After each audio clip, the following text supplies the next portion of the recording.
Welcome back, everybody. Time for your holiday appetizer recipe. Number one, this one is so stinking good and so stinking easy.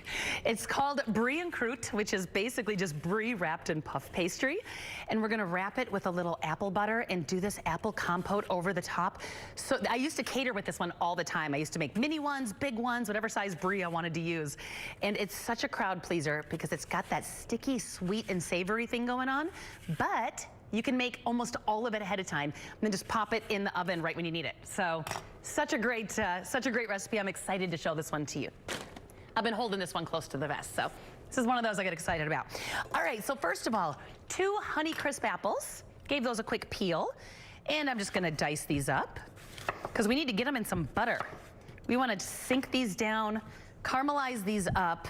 Let me get a little unsalted butter going on here in a pan. Start melting that down. We don't need that salted butter because we're gonna salt that ourselves. But the Honeycrisp, I've used all different kinds of apples, and the Honeycrisps are just so sweet, and they get a little tangy when they cook down, and I love them. So we're just gonna do a nice small dice on this and get those in the butter cooking down for a moment. Now, like I said, this was one that I've made in the past a lot catering. You can make these bite-sized if you'd like to cube up the Brie and not leave it whole when you wrap it in the puff pastry. And then all you gotta do is throw them in the fridge, and then right before you need them, hit them with a little egg wash. So if you're throwing a holiday party or you need to bring an appetizer, this is such a great way to go, because you can just bake it right before you need it. All right, you know I'm the queen of Thanksgiving, certified Thanksgiving expert through Williams-Sonoma. I'm gonna be giving you so many tips this week. And next week, Tuesday, is the turkey day. I'm gonna have a whole turkey here, and I'm gonna show you the tips and tricks to making the best turkey. So be ready for that. But this week is all about the, gosh, what am I doing this week? We're doing green bean casserole. I'm doing sweet potato pie next week, which I highly recommend you try. I'm doing my slow cooker stuffing that I've been making for 20 years. All sorts of fun stuff. So you got to trust the Thanksgiving expert over here. Okay, so now my apples are going in, and you just kind of let them sink down in that butter. But let's go ahead and season this up a little bit. I'm gonna add in a little maple syrup. I want these sweet and savory to go with the cheese. So a little homemade, not homemade, a little local maple syrup. I guess we can call it homemade.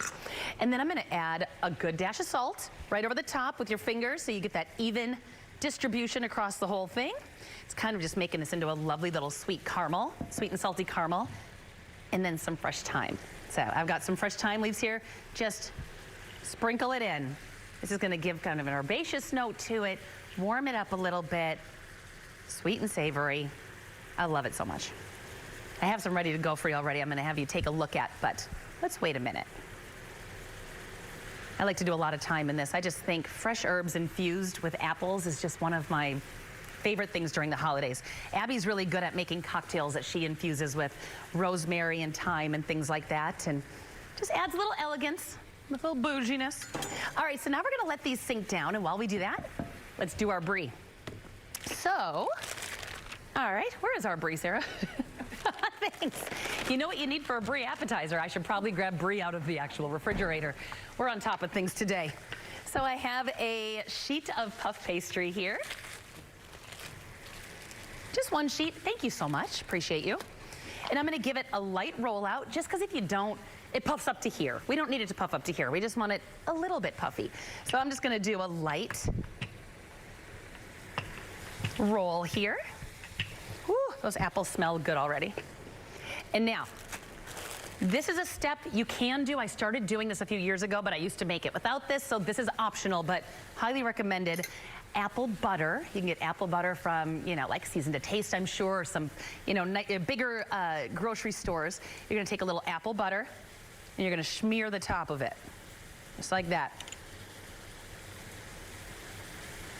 Then, I'm just gonna flip it down right there in the middle. And now what you're gonna do is you're just gonna fold up the pastry, but you can kind of tell how much you're gonna need. So I just kind of do a listen, you cannot mess this up. Look at this face. I wouldn't lie to you. It's a rustic dish. Fold it together and you're gonna put the seam side down. So if it's not pretty on this side, zero stress about that, zero.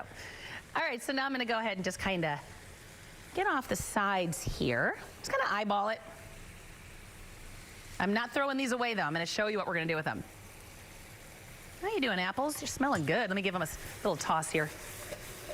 Let those keep caramelizing down.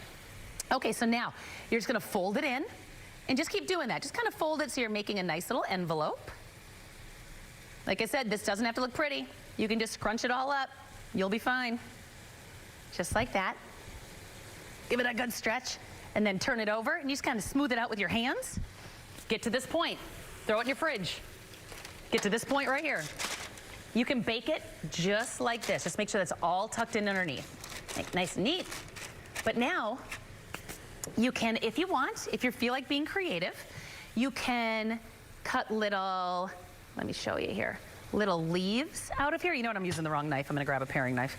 But you can cut little leaves like this. Let me grab a smaller knife here. There we go. And make little,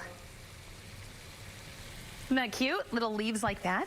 You can make, this is what I used to do. I would take a little ball like that, and we'll just have a couple leaves come from this. And then right before you bake it, you're gonna hit it with that egg wash, and that'll help kind of glue everything together. Again, a nice little leaf. You can put a little ball like this. Actually, I'm gonna hit it with a little egg wash first to help glue that on. Just like that.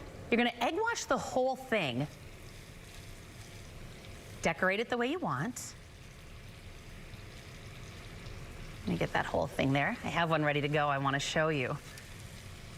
Then you can stick on your leaves however you like, make it decorative, like that. This isn't my best work, but you know, we're under time constraints.